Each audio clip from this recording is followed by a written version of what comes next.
أعوذ بالله السميع العليم من الشيطان الرجيم. بسم الله الرحمن الرحيم.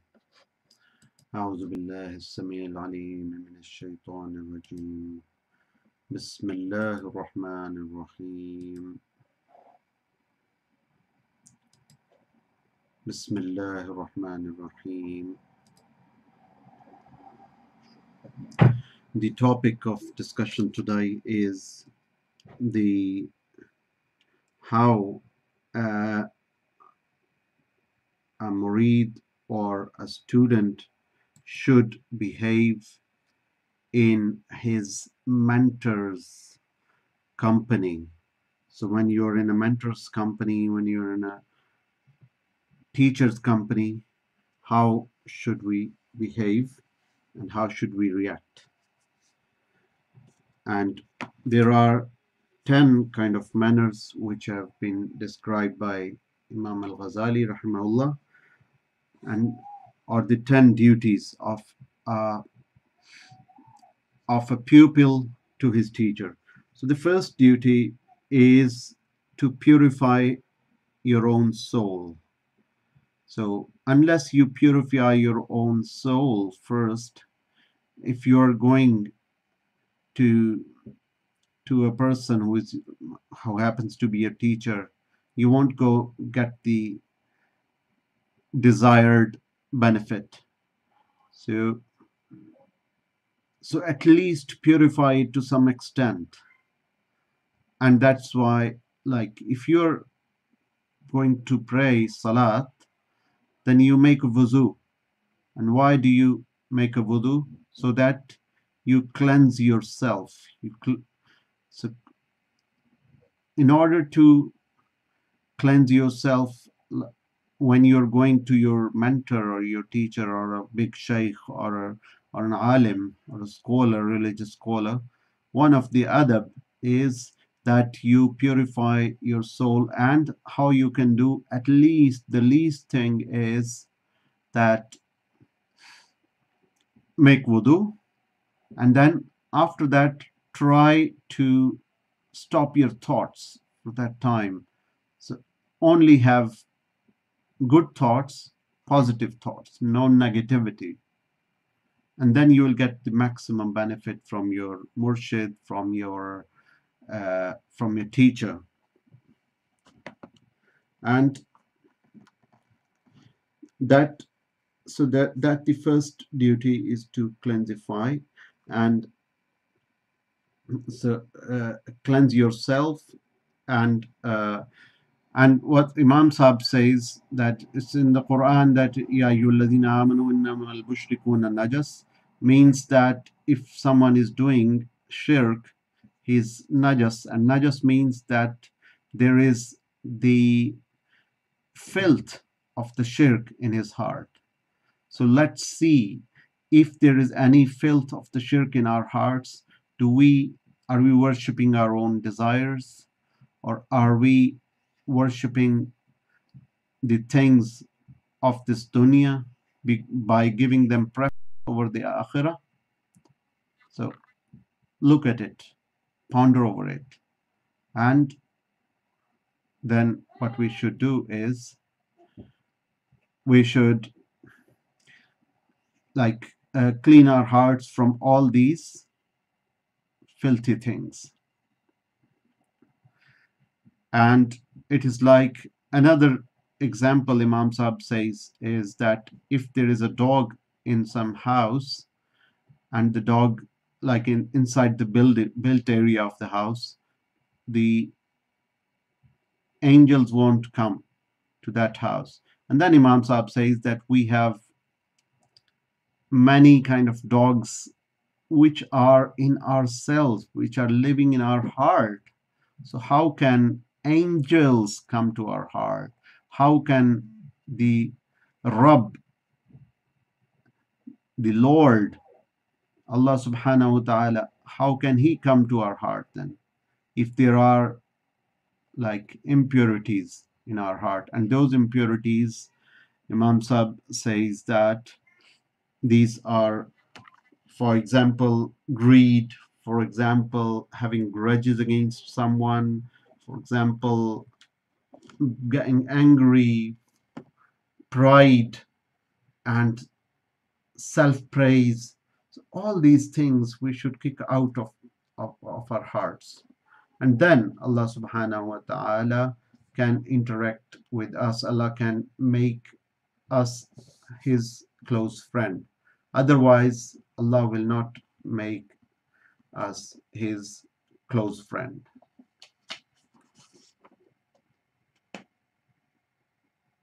The second duty Imam Sahib says is to reduce a minimum his ties with the affairs of the world. So, meaning that if we are living in this world, do as much as you have to do, but don't do more than that.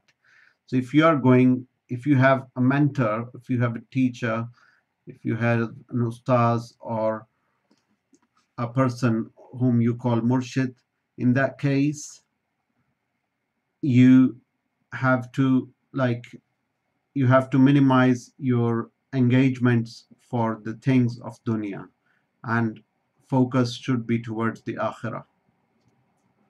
The third duty is that neither scorn knowledge nor exalt himself over the teacher. So when you're going to a teacher, don't tell him your stories unless he asks, and listen to the teacher. Listen to what the teacher is saying. Don't tell them your stories, because what happens is that if the flood, like teacher is like giving a flood of information to you, there's a flooding of information. He's so much knowledge, and the flood will only go into the ponds and into the deeper cavities. The water will go, and if the cavity is on the top of mountain, it will not go there. So don't be arrogant or don't be proud in front of a teacher, and don't tell them your stories unless asked, and let the information come, and be extremely humble in front of your teacher. The third duty,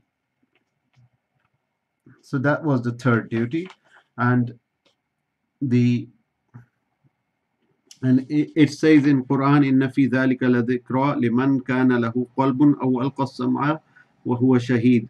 Verily, in this message, for any that has a heart and an understanding, or who gives ear and earnestly witnesses the truth.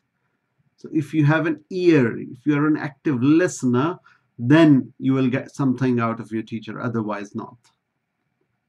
So active listening. And don't argue with your teacher too much, and don't ask him too many questions. Ask him as many questions as your teacher likes. Some teachers like you ask as many questions as you want. That's fine. Ask them as many questions, but having the respect, the honor, and not for the sake of argument, but for the sake of learning. Some people are mediocre in this regard. They want a middle degree of questions being asked to them. So ask them some question. Some people hardly like any questioning to them. So don't ask those people any questions in that case. So otherwise, it is said that you should ask questions. فَاسْأَلُوا أَهْلَ الذِّكْرِ إِن كُنتُمْ لَا تَعْلَمُونَ. But you should also respect the teacher's wishes, that how many teachers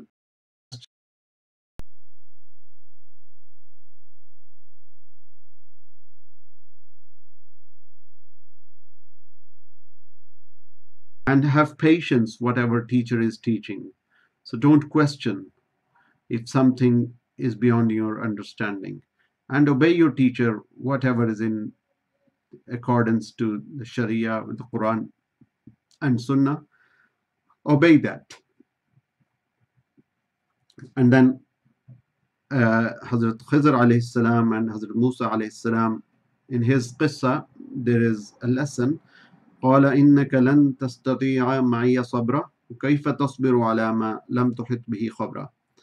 So verily you will not be able to have patience with me, and how can you have patience about things about which your understanding is not complete? So obviously Khidr alayhi salam at that time had more knowledge than Musa alayhi salam. So what was being taught is that if you are with a person who's more knowledgeable, be quiet and observe him, and things will become clearer with the passage of time. And if you are asking, which he doesn't want you to ask, he may tell you, but then he may ask you to go. So just bear that in mind. So that was the uh, third thing. The fourth duty is that he who pursues knowledge, no matter the sciences of his world or the sciences of the hereafter, they might be, should avoid, or at least in the beginning of acquisition, the difference of opinions among the people. So means that avoid the difference of opinion. So means that if you are going, follow one school of thought at that time so that you don't get confused.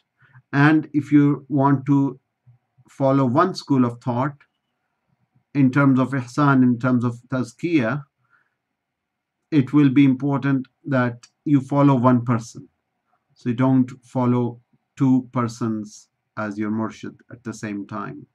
Otherwise, hikmah you can get from anywhere, but have your murshid only one person, and mainly listen mainly to your murshids or your ustads or like your class teachers teachings, and if he allows, only then listen to other people, otherwise not,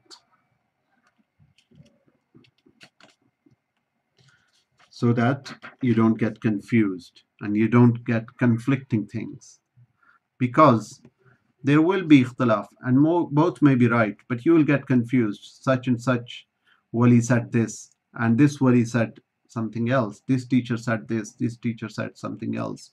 So follow one to avoid all these discrepancies. The fifth duty is that one should not leave any of the praiseworthy sciences, but that he would consider it in such a way as to be acquainted it with the purpose and finality. So if this life is long enough to help him, let him then be well versed in it. Otherwise, let him be engaged what is more important thoroughly, in the others partly. So what Imam Sahib says as that don't jump on the higher levels of education all of a sudden. Take the educational attainments step by step, and don't jump onto the very high grades all of a sudden. And the seventh, the sixth thing is also similar, that if you are going to step by step, you're not going to very higher step all of a sudden. Even then, don't even go to the next step unless you have finished the previous step, the basic step of the ilm. Don't go to the next level. Don't jump even to the next level. So have commands, have basic commands in the first level, and then go forwards, and then go forwards.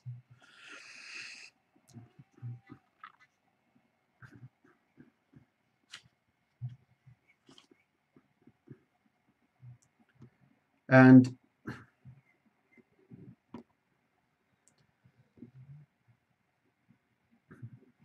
then another thing is acquire whatever is praiseworthy and whatever is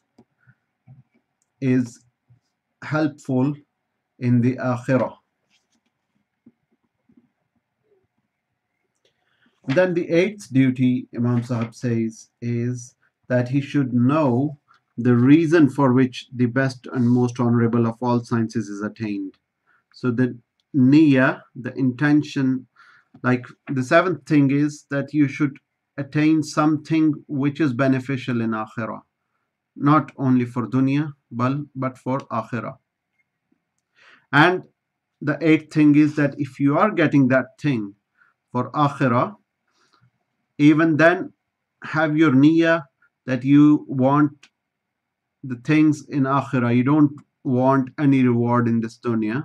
If something comes, it comes, and accept it. If it doesn't come, you are to please Allah subhanahu wa ta'ala. You're not to get any kind of kash for karamat or these things. These things have no meaning and no value, because the real value lies with Allah subhanahu wa ta'ala and Allah subhanahu wa ta'ala's knowledge and Allah subhanahu wa ta'ala's pleasure. If you get the pleasure of Allah subhanahu wa ta'ala, you don't need anything. But if something comes, then accept it. Because if you don't accept it, it will be kufran of the ni'mat. So it will be unthankfulness. And then the ninth duty is that everything you get is to get closer and closer to Allah subhanahu wa ta'ala. That should be your real purpose of attaining the things. The 10th duty, Imam Sahib says that one should learn the relation of sciences to the real purpose. Perchance he would give preference to the closest one over the farthest, to the most important over anyone else. So the word important stands for what concerns you, and you should be concerned only with your affairs in both the world and the hereafter. If you are unable to join both the delights and pleasures of this world and the bliss of the hereafter, as is attested by the Holy Quran and confirmed by intellects and sights, so you should be more concerned with that which will remain forever. So if you are getting the things of our akhirah, don't hope too many things for the dunya. If you are getting akhirah, and if you are the seeker of akhirah from Allah subhanahu wa ta'ala, dunya will come automatically to you. But you don't have to go after the dunya. Then be away from dunya. Dunya will come to you, and if dunya comes to you, then attain it. Then be thankful, and don't be unthankful in that case. But if the dunya is coming, receive it, but don't go after dunya. And your focus should be towards akhirah, and don't play even double game. That's what Imam says, that don't go for akhirah and dunya at the same time. Go for akhirah and go for Allah's pleasure, and dunya will come to you automatically. So this was mainly, very briefly, the adab, the etiquettes of going to the wali and speaking to a wali. And another thing which our murshid says is, like, if you are going, have your head covered. And of course that may not be universal to every wali or every murshid, but our murshid and also his own murshid, they all always preferred that if someone is going uh, to their company, they should cover their head, and they should be in the state of wudu. And that's what our murshid says, that be in the state of wudu all the time in the state of wudu. And secondly, say Bismillahir Rahmanir Rahim all the time. Thirdly, say Durood Sharif all the time. If you are especially in your state of wudu, then also say Durood Sharif, Salatu ala Nabi, along with Bismillah. And that is Bismillahir Rahmanir Rahim, Sallallahu ala Habibihi Muhammadin wa alihi wasallam. So with that, we conclude today's session, and I request you to pray for me وآخر دعوانا أن الحمد لله رب العالمين والصلاة والسلام على أشرف الأنبياء والمرسلين. السلام عليكم ورحمة الله وبركاته.